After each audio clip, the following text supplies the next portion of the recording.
We'd like to start by saying that we are very, very grateful for the opportunity that we have been given, because that project that we successfully organized aims to complete our strategic mission to change the world systematically. And what we've done, we've managed to organize, edit, and publish 8 interviews with 8 experts from Europe, and currently Estonia, Germany, Ukraine, and Poland. You can see the names of our experts here, and they're from different spheres, so we'll have a holistic view on the problem.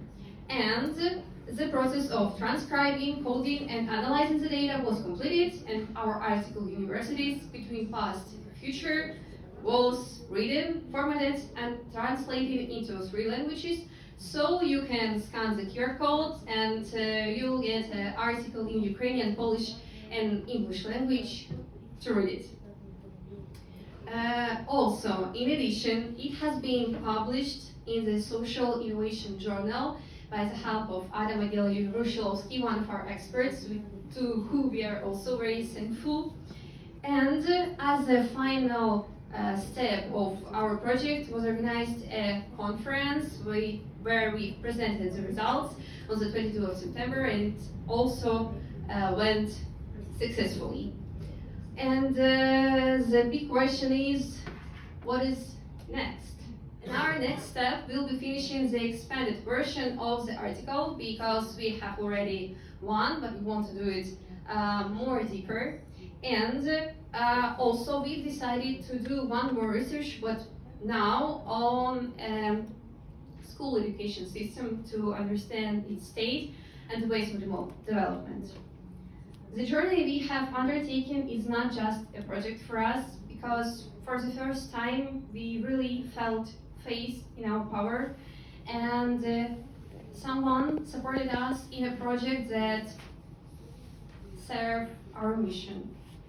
Because usually when we write such projects and we write such applications which are with a project that aim in depth, we receive rejection after rejection. And why am I mentioning it?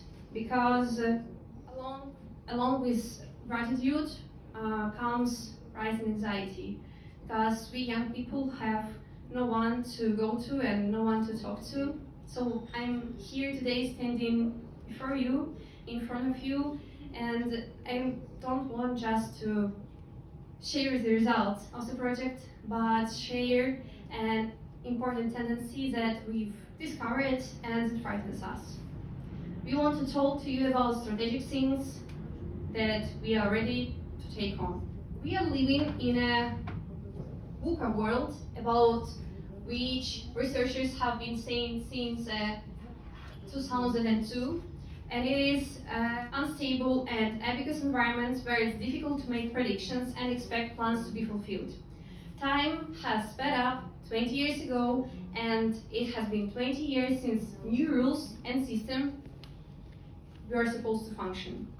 And in September this year, the United Nations and European Union published 2 strategic important documents in preamble to which expresses many concerns and modest acknowledgement of their responsibility for the situations.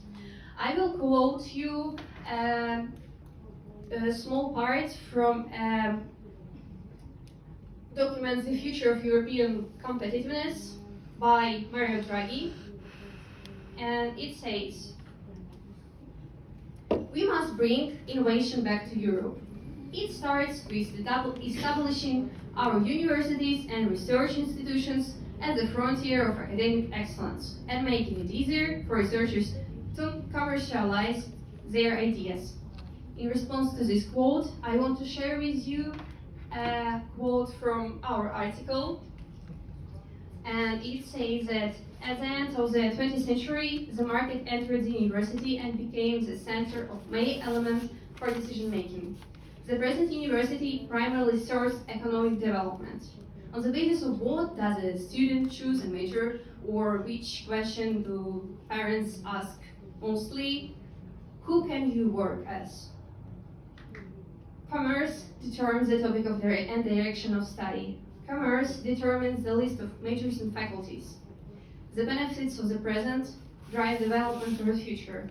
Almost every of our experts mentions it in their answers about the difficulties in the modern university. In response to the loud voice of international organizations, how and where can the voice of young people who aspire and see their future differently be heard?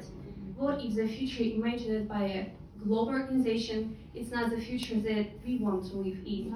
There is also a quote from the document of a General Assembly. We are in a time of profound global transformation. We face increasing catastrophic and existential risks, and many of these risks are driven by the decisions we make. But at the same time, in the statements of politics or public persons, we hear other words than in book of words. The statements do not speak about the need for a fundamental change of the system, principles of organization of the world order. And if you listen to philosophers, anthropologists, and sociologists, that's what it turns out. We do not live in the epoch of change. We live in the change of epochs. So what is the next epoch? Who can make, not predictions, but preparation?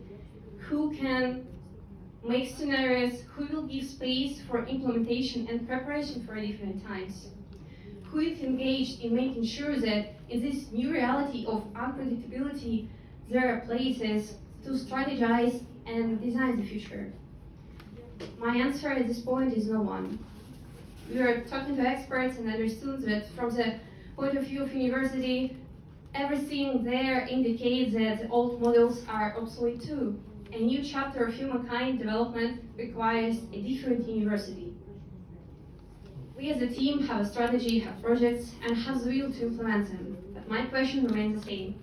Who is in charge of making the future projection and strategy points work in this new reality of unpredictability? There is an answer from an ancient Rome. When internal and external tensions are dangerously increasing and the system has no process for discovering the causes of decline, then we should not reinforce the order, we should expand the boundaries of reason. What we've understood after finishing our research, no more want to research a crisis, but it's time for us to actually act. And we stand right before you with a project and plans in hand, and we ask you to help make those plans a reality. Let us go beyond the border. And I believe there is a large number of people like us sitting here. As the future is in our hands, we have no intention to lose it. What we need is space and resources. Our wings have already grown. Thank you.